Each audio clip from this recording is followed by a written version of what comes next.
And good evening and welcome to the Don't Believe the Hype Show. I'm Valerie Kelso, the founder and CEO of the show. And tonight, as you can see, we have got a beautiful, two special guests, not even one. We've got Jayden and Jayden. And before we get into the show, we are going to tell you a little bit about what we do here at the Purple Light Touch Foundation. Everything that we do from the Don't Believe the Hype Show, reach out. You can reach me on 817-655-4105. Once again, it's 817-655-4105. And without further ado, I am going to introduce our guest once again. This is Miss Jayden, and Miss Jayden is going to tell you a little bit about herself. Hi everyone, it's nice to meet everybody. My name is Jayden Williams, and this is my daughter Jayden Williams as well, Junior. I've been married for 2 years now to Solomon Williams, and we have a 1-year-old also named Solomon Williams Jr. Our names mean, so Solomon's name means man of peace, and Jayden's name means grateful, and God has judged for God has heard. So we named our children after us because we love what the meaning of our names mean. And that's very rare that you'll get a mother name a baby after her, and usually it's just the dad, and it's usually JR at the end of it. And I wanted to bring Jayden on today because Jayden is a young married mother, and I know there's a lot of women out there wondering, should I get married? And I wanted Jayden to tell you all a little bit about her story and how God has truly blessed her with an amazing husband and 2 beautiful children. So tell the people a little bit about your journey. Okay, like I've stated, my husband and I have been married for 2 years now. Mm-hmm. My husband originally had moved to Alabama with me so I could finish school. Well, that was the plan, but God had other plans for us. So I did not finish school. We ended up coming back to Texas. Okay. And we don't mind the baby because this is the life of a mother. People need to see what a life of a mother is on a day-to-day basis, having children. The husband's got the baby boy Solomon, and Jayden's got a daughter Jayden, which is good that they are married, but know how to make it work for both of them.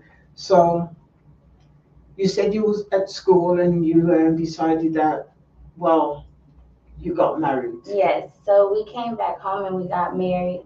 I had heard from the Holy Spirit just to stop school. There's a different calling on my life. Mm-hmm. So that's what I did. I came home. Well, we came home because we're both from Texas.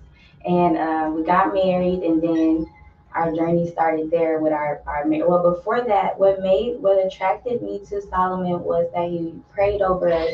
Whenever in the beginning of the relationship, we're really young. I'm 24, he's 23. And when we first got together, I think I was 20 and he was 19 maybe. Okay.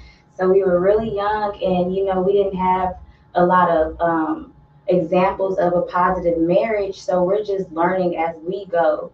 And we originally decided if we're going to date for marriage because we didn't want to play around.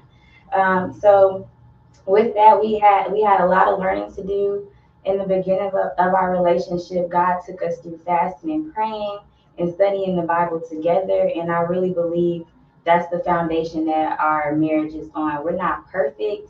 It's nowhere near peachy or what everyone says, but we love each other and we love what God has blessed us with. Our union is God ordained, and we understand that. So we're just gonna continue to push with each other.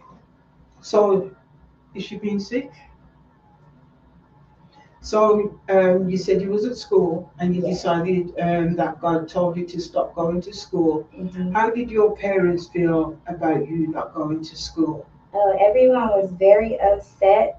But in the past, I had to trust God because in the past, when I was obedient, everything was okay. Mm-hmm. So I knew that if I didn't listen, things were going to continue to go downhill. I had some things personally going on outside of that, like I told you before, I've had an abortion. And No, I didn't know that. Oh, I thought I told you that the Yeah. last time. No. Okay, yes, I've had an abortion, and I don't know if a lot of people know, but once you have an abortion, you're out of covenant with God, and now you're in covenant with a false God, because in the Bible they aborted their children. They gave their children in the fire to serve a false God. And once I found that out, I was crying. I was in tears. I was repenting to God because I didn't know that when abortion is really murder. And if you say you're going to go murder your child, you would be like, no, I'm not doing that. But when they say the word abortion, you do that. So I was dealing with my own things and my own identity in Christ. And my husband and I, we went on our journey together, and our parents, they weren't the most supportive at first. Yeah. And they did not agree at first because I think they were scared. They want the best for us, and I believe they were scared. They just didn't know what was going to happen, what was going to come of, oh, you not finishing school. What can you do if you don't finish school? But I'm a part of a different generation, and we're seeing people do new. We have technology, and it's advanced technology, and we're learning that we can do different jobs and careers without even having to complete school. And we're also learning that there's millionaires and billionaires that never completed high school. Yes. Right. So if that's their portion, and they're not children of God, and I'm a child of God, and I believe that my Father will supply everything for me, then I just wanted to have faith. I wanted to trust in God and have that faith. And you'd saying that, and I was talking to a lady just up to this week about Jesus, that Mary had Jesus up until the age of 12. And then after 12, Joseph had him as a carpenter. But there's nowhere in the Bible that you heard that all those years that Joseph had him as a carpenter and doing trade, that Joseph went on and did any carpentry work. The work he did wasn't even, it had nothing to do with him going to school, him getting an education, because many times we feel that if we go to school, get all this education, we will walk out into the job that we went to school for. Yes. And many times I see so many young children and young adults can't even get a job in what they went to school for. And so sometimes you have to make your own job. You've got to find your niche market in this world that we're living in right now, because the world we're living in is not going to be a 9 to 5. The 9 to 5 job for your generation is not going to be a 9 to 5, not like when we was growing up. You know, I'm in Dolly Parton working 9 to 5. But it's not like that anymore. It's not. I'm seeing what you just said, how people go to school and they graduate. I have friends around me who's graduating with these degrees. Their job field is not open. There's not a lot of open positions. So the other jobs they're applying for, they're either overqualified or underqualified. And now I have a lot of friends that's reevaluate. It's like they're going through a midlife crisis, and we're only 20, because this is what they were taught in school growing up. Oh, we're going to go to college and we're going to get this job and then we're going to work it. But that's not what's happening. Now there's the job field, there's different jobs opening. Now they have AI replacing positions, and it's just a lot of people are rethinking, trying to figure out what to do now. So do you see, or have you heard of any of your friends going through depression because of it, mental breakdown, because you was taught one way and society is now teaching us something different? Yes, I do. As a matter of fact, I recently just had a friend, and I know he doesn't mind because he's currently sharing his story right now, but he identified as gay and then transgender, and maybe a week or two ago, he just had like an experience with Jesus where he was just like, I'm not going to be gay anymore. I'm going to serve Jesus Christ. He said he was literally battling spirits of depression and suicide. It was times where he heard voices telling him, drive the car off the bridge. And he's in school. He's trying in his field right now. And he said the only reason why is because of Jesus Christ. that he's still alive right now, that he's here to this day. So he said now he's going to dedicate living his life for Christ. He was battling all that. None of us knew he was battling all that. We see him going to his job, and now he's doing his his PhD program, and we did not know that that was going on. A lot of times we don't realize what somebody else is facing because we're so we're so caught up in our own world that we cannot see somebody else's world, and that your child is breaking. There's so much mental health that's going on right now, suicide, depression, even going to school, all the peer pressure. You know, did you have a lot of peer pressure when you was at school, or was you? Not me in particular, because I'm a natural born leader. Mhm. I was the type of person. I can literally tell you a story right now. I was the type of person that prayed and read my Bible. I still, of course, I believe that I was double minded at the time because I was younger and I was still learning and finding my way. But I was the type of person that if I saw somebody, there was one time a girl sitting in the cafeteria and everybody around her, I said, let's hold hands and let's pray over her. And that's what we did. We prayed right then and there. I don't know why she was crying. I really didn't have a relationship with her. I just knew of her. But why are you crying? If I'm going to call myself a Christian, what I know to do is pray. So I'm going to come do that for you. Um, but there was a lot of peer pressure for other people, and either if you're a leader, you're going to rise up. But a lot of people are not leaders because they're so heavily influenced. Their peer pressure. They're heavily influenced by their peers, so they fall through the cracks. So what about social media? Because with all what you can see going on with social media right now, that you've got to look a certain way. You know what I mean? You're young, you're pretty, Mhm. and all this social media telling all you young people that you've got to look a certain way. What was it like being in school, knowing that there was so many other young people trying to do something that they knew wasn't right? Honestly, for me, it was annoying because let's just be different. Be why does everyone have why do I have to hear the same song, or why does everyone have to wear the same thing? I mean, of course, we're all going to be wearing the same thing eventually, but the trends. That's right. When there's something trending at this time, everybody's going to be doing it at this time instead of you doing it this month, you doing it this year, I do it this year. This is what I just like at this time. But no, the trends. Whenever there's a trend, everyone has to do it and hop on it. And for me, whenever everyone is running to something, I pull back because I feel like there's something in there that hasn't come to light that's not right, Mhm. and it'll eventually come to the light if I just hold on and examine everything first before I just try to hop on the trend train. Because I know that I see it all the time. Even when I even watch TikTok, I ain't gonna lie to you and tell you I don't watch TikTok, and I have to literally govern myself not to be on TikTok 24/7 because Mhm. it can TikTok, Instagram, Facebook, it can consume your life. That you believe that it's real life when Mhm. it isn't, and many people will take all the venting to TikTok or Facebook or Instagram. Mhm. Do you find that it's a way of life now for young people to do that? I believe it is. Uh, Unfortunately, I believe it is.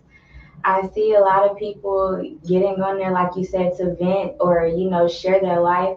And even with me being a influencer, I have boundaries. So there's certain things. I'm It's so okay. sorry. I'm gonna just mute it. There are certain things that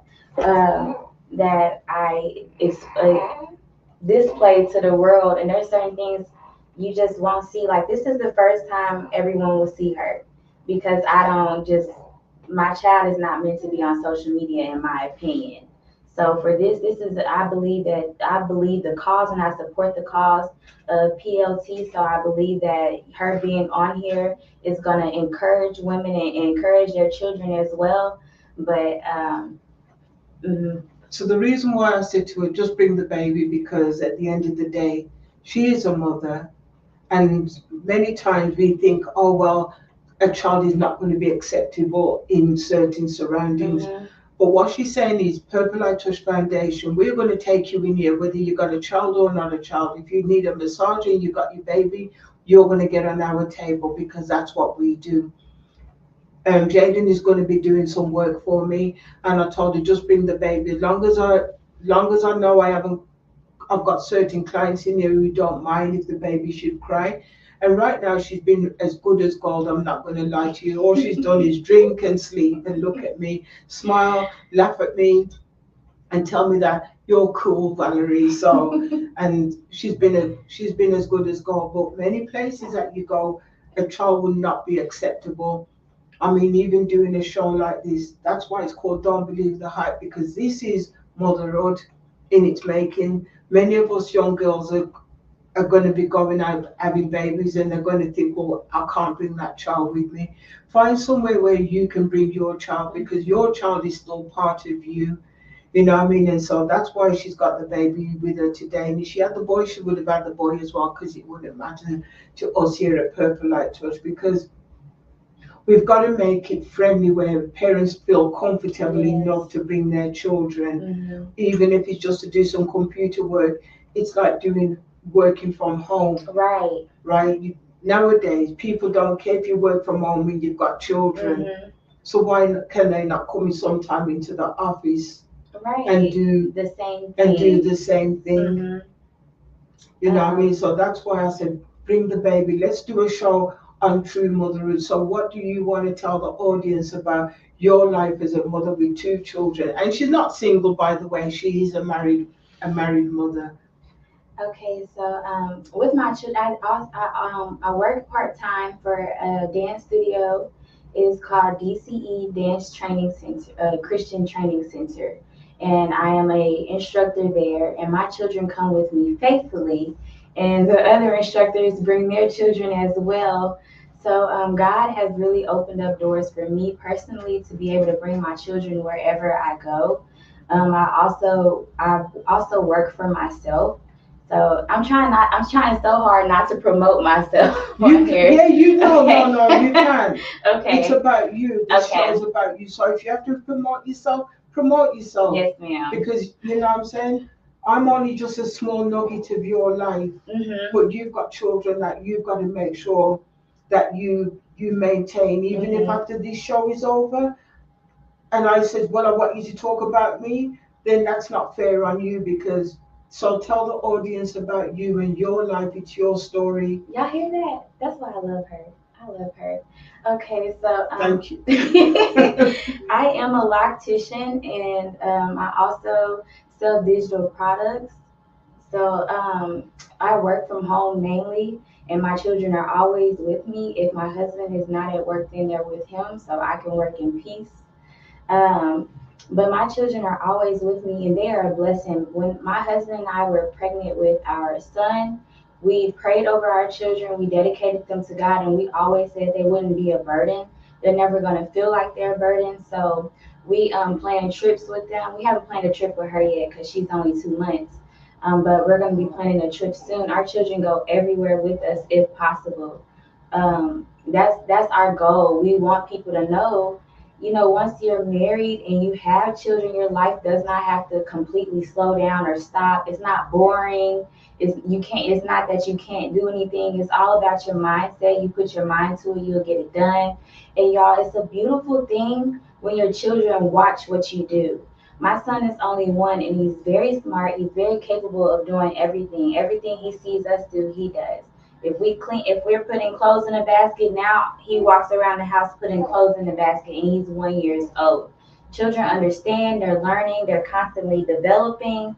So I think it's a beautiful thing if your children watch the work that you do. It gives them good work ethic, and it also just shows them like, wow, mom and dad do it, and if they can do it, I can do it. So also, we are a very a Holy Spirit led home.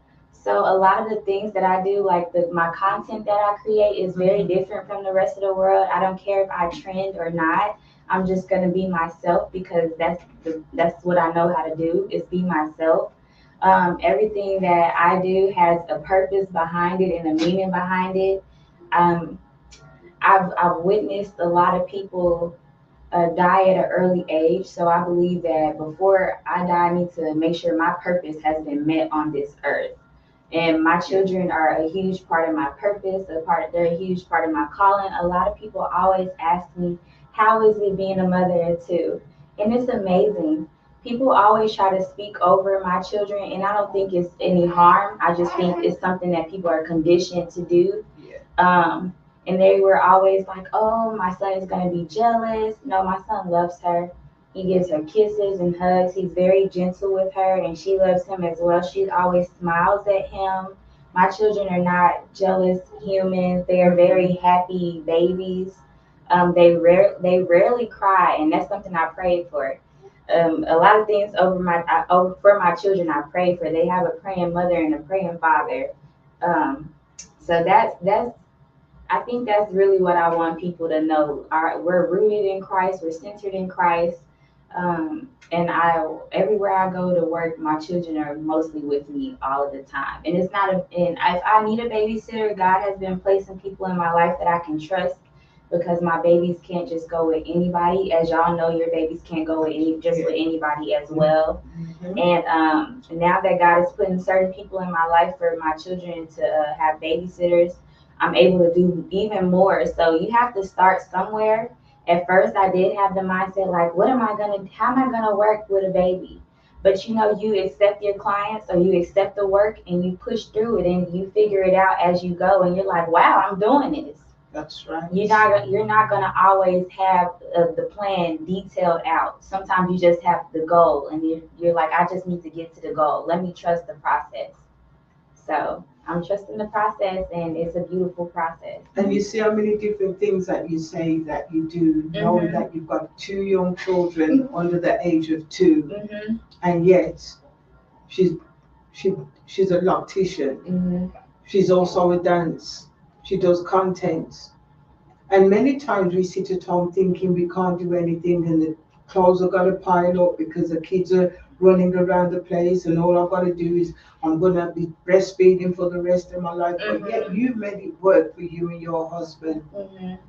And he takes his role very, very seriously. Yes. You know what I mean? Because many times we choose men that we have no business choosing, or going out with a guy that we had no business going out with. But when you can choose, or God can give you the right person for you and them to bond with, then that's a different thing altogether. And in your case, so far it seems like God has blessed you with a husband, not just a husband, also a father who's willing to go the extra mile for the two of you. Yes, I will say my husband plays a very important role. I always try to make sure I give him his flowers because he supports me in everything that I want to do.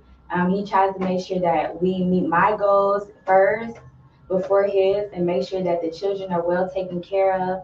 And he's going to compromise. At the end of the day, he's going to compromise. If he has to miss out, and he's going to sacrifice for us. So if he has to miss out on something just to make sure we do what we need to do, then that's what he's going to do. Our teamwork, our communication are big roles in everything, and our personal relationships with God is a big thing as well. Because if we're not rooted in Him, you see ugly side of people. You see ugly side of people when they don't have Christ, and I just all glory be to God. All glory be to God. So, when you first met your husband, did you know that he was going to be your husband, or did you just think, okay, he looks cute? No, I did not know he was going to be my husband. And I told him, I think we still have the messages. I told him, I said, if you're going to take me on a date, you're not going to take me to Chili's or Cheddar's. Like, you need to take me somewhere nice. And there's nothing against Chili's or Cheddar's. Like, I like those places until they change the recipes. That's just my preference, guys. There's nothing wrong with those restaurants. Disclaimer. But I told him, I was like, and then I asked him, I said, do you have a car? He did not have a car. But I had a car at the time. I said, well, I'll come get you, but we need to talk about that and work on that. Like, I was just so upfront and just straightforward with him. And I think a lot of women struggle with being straightforward because growing up, a lot of the girls in my generation were taught to be quiet, don't say that, hush, don't say that, you don't talk to this person like that, you don't. We never learned how to set boundaries until we got older, and sometimes it was misconstrued as a bad attitude, or she doesn't get along with everybody, she's a mean girl, all these other things. But really, we were just silenced a lot growing up. So with him, I was, and I feel like a lot of women don't understand that men need you to be direct. You have to be forward and direct. Just say what it is so they can comprehend. Because we all know that men, we know how. This is what I tell my husband. So please, no one get offended. This is just what I say to my husband. I'll be like, men are so stupid. And he just agrees. He be like, "Yeah, men are stupid." Like he just doesn't even argue with me or anything. He jokes along with me. But yeah, men need direction. Yes. Trust me, I'm starting to realize that if you tell them to sweep the floor, now you've got to tell them everywhere that you need to sweep. I'm just using that as an example, you know what I mean? Because nowadays you've got a vacuum cleaner. But I'm starting to realize that because in our generation, we was told the men do their role, women do theirs. But what I'm realizing now as a parent, and this is something that you also need to be mindful of, you need to teach your young boy, Solomon, how to wash the dishes, how to vacuum, how to do the basic things at home. Because when you think that when he leaves home and you haven't even taught him the basics, how is he going to meet a woman and be able to function in that world? When they got, and supposing they don't even meet a woman and they're out in the world by themselves, how is he going to know, well, I've got to wash the dishes, I've got to do this, I've got to do that, I've got to make up the bed, because we never taught them these basic roles. But when I go back to the Bible and knowing that our Mary taught Jesus up until the age of 12, she had to teach him all the basics. It wasn't just about, sitting at home. Jesus knew a lot by the time he turned 12, that Joseph was able to then take him and give him the manly part of life. But Jesus would have learned out the Bible, he learned everything from Mary. And so we as parents need to turn around now and start teaching our boy children the same way you do our girls.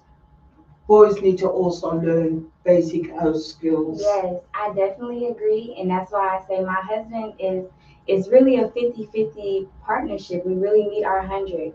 Wherever I lack, he picks up. Wherever he lacks, I pick up. I'm not always washing dishes. I'm not always cooking. Right now, Solomon Senior is at home cooking dinner. Okay, we split everything. Whatever, whoever is able to do it, that's who's going to do it. There are no specific roles. Of course, I have to breastfeed. Yeah. But see, there's natural roles. That's just natural. That's what I naturally have to do. So we have our natural roles, but other things, how to function in the world. Both of our children will know how to do that. We have goals placed over their lives, like the movie King Richard, for Serena and Venus Williams, the tennis players. He always said I had a plan for them. And he stuck to his plan the whole time, and they became the best tennis players. We have plans for our children. They will be homeschooled. Both of us will be teaching them. Our children will not be taught by just anyone. They need to learn their Bible by a specific age. I want them to be well-rounded in how to do housework. Hopefully we're living on a farm by then, so you can know how to tend to your the garden and stuff. Our children, I'm somewhere else in the world. I don't believe the hype, Miss Valerie. I don't believe the hype. Yeah, when she says she doesn't believe the hype. Because and that is good that you've got goals. Because many times a lot of our young children, your generation, they don't have goals, they don't know where they're going. And when you go through all these fast food joints, these children have got college education, and yet the only place that they're accepted is McDonald's, Burger King, Wendy, and that should not be the case. And a lot of them are struggling right now with who are they? Because you was told, go to school, get your education, go to school, do this. And a lot of even what you was taught to school, you don't even use it. And oh, it's so funny that you say that, Miss Valerie, because I have this conversation with a lot of my friends, and a lot of people are going to disagree, but me, my husband and I and our children, we're pretty well off by the grace of God. I don't believe that you need to learn algebra or trigonometry or those. If you go into a field for that, sure, learn it. That's right. But if you don't need to learn how to add, subtract, multiply, and divide, and you will be fine throughout life, because those are the only four things that I had to do related to math, besides learning shapes and stuff. Oh, excuse me. Besides learning shapes and stuff, but I wanted, and I also wanted to say, when you were mentioning raising the young men to be able to take care of themselves, I believe everybody, we need to start practicing two-parent households again. We need to be getting married and finalizing our unions. Our children are watching us, and they are a product of their environment and what they see. My son is only as good as me and my husband like help him to be. So the reason why my husband does those things is because he had to do those things for himself before me and him came together and got married. He had to take care of himself. He had to wash his own clothes. He had to wash his dishes. He had to be able to cook and provide food for himself. So we feel like our children should be able to do the same thing as well. It doesn't matter your gender. You need to be able to take care of That's yourself. right. And we start with us. We are the example. Growing up, we always heard, "Do as I say, not as I do." But that we need to throw that in the trash, because you need Yeah. to do as I do. You're watching me. I need to practice what I preach, because you're watching me. A lot of the times growing up, our parents would get upset with us because we were doing something that they told us not to do, but it's what they've been doing. We're only doing what we watched. We're learning from That's you. right. So I just wanted to say that, because I believe that's something very important to just say. Like, we need two-parent households. Our young men need a man figure to watch. And also, like, seeing a lot of our young black guys killing each other Mm-hmm. unnecessarily because daddy had a gun, probably mommy had a gun, uncle had a gun, and they feel that that's a way of life. But they're not stopping to see that somebody else died because of that gun, Mm-hmm. because they were never taught that no, you don't need to do this, son, daughter, do something different. Just Mm-hmm. because we ended up like this, that don't mean you had to end up like how we ended up. And Mm-hmm. seeing, watching you with your daughter, I've seen you a couple of times with your son. I'm so proud of her because at the end of the day, when I had my daughter at the age of 16, I really and truly didn't even know what to do because I had a daughter, my daughter at 16. Mm-hmm. You too. And it was a struggle Mm-hmm. because I didn't know what I really and truly needed to do because I was still a child, even though I Mm-hmm. sat down and took my, you call it GEDs, we call it CSEs in Mm-hmm. England. So, you know what I mean? So it was a different way of life. Everything in England is totally different Different. from over here. So we're going to be wrapping up our show. But I just wanted to ask you a question. What does Don't Believe the Hype mean to you, your family, your husband, and your children? What can you tell somebody, a young person out there that's watching this show? Um, don't believe the hype means to me, don't believe everything you see. Don't go after everything that is put out there before you. Do your own research. Find out for yourself if that's something that you really want. You'll go, somebody will tell you go see this movie, and they were so hyped up about it, and you go see the movie and you're just like, I didn't like that movie at all. So that's what don't believe the hype is to me and my family. Just because somebody suggested or says it doesn't mean I'm going to go do it. I'm going to do my own research. I'm going to find out for myself first. And then if I come to the conclusion that, okay, this is it, then that's when I will believe the hype. But until then, we're And just. that is so true. And as you can see, the baby has slept all the way through this program. A few minutes before we started, she made sure she got comfortable. She had her milk. And then she went to sleep and she says, I'm going to just rest because I don't want people to look into my eyes and say, oh, isn't she cute? And so, oh, you hear that noise? She can hear what I'm saying to her. She's only pretending to sleep so that you don't say anything to her. I just want to tell you all thank you for tuning into our show. And as you can see, we've got Jayden and Jayden. And any mother out there who needs some help, self care, reach out to us because that's what Purple Light Touch Foundation is here for. Purple Light Touch Foundation is here for each and every single one of you. And we offer mentoring, we offer computer classes, t-shirt design. You can even make your own lotions. You can do so much things here at the Purple Light Touch Foundation. So don't believe the hype that because you've got a child, you cannot be productive even with a child, and that you cannot make money and you cannot get an education. As you can see, here's a living proof. Don't believe the hype. Thank you, and we will see you again next week for another amazing show. And you know, we've always got an amazing guest coming on, so I'll see you all next week. Don't believe the hype. Thank you. Bye.